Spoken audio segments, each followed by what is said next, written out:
ইন্নাল হামদুলিল্লাহ ওয়াসসালাতু ওয়াসসালামু আলা রাসূলিল্লাহ আম্মা বাদ। আজকে আমরা শিখব সালাতুল খুসুফ সম্পর্কে। সালাতুল খুসুফ কি, সালাতুল খুসুফের নামাজ কিভাবে পড়তে হয়, কখন পড়তে হয়, এ সম্পর্কে কিন্তু আমরা অনেক মানুষই আমরা জানি না। সালাতুল খুসুফ হলো চন্দ্রগ্রহণের নামাজ।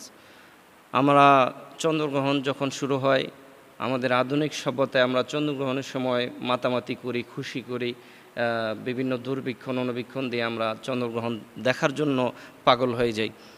কিন্তু রসুল করিম সাল্লাল্লাহু আলাইহি সাল্লাম বলেছেন যে যখন চন্দ্রগ্রহণ হবে তখন তোমরা 2 রাকাত নামাজ পড়বে। চন্দ্রগ্রহণের সময় যে 2 রাকাত নামাজ পড়া হয় এই নামাজকে সালাতুল খুসুফ বলা হয়।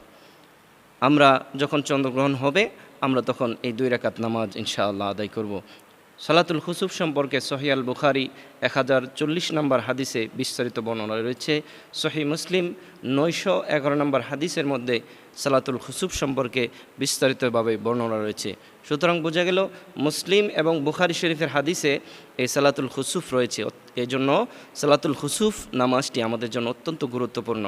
আমরা যখন চন্দ্রগ্রহণ হবে তখন আমরা অবহেলা না করে, আমরা হাসি ঠাট্টা খেলাধুলা না করে, চন্দ্রগ্রহণ দেখার জন্য পাগল না হয়ে বরঞ্চ আমরা 2 রাকাত সালাতুল খুসুফের নামাজ ইনশাআল্লাহ আদায় করব। পারা যাবে ইনশাআল্লাহ।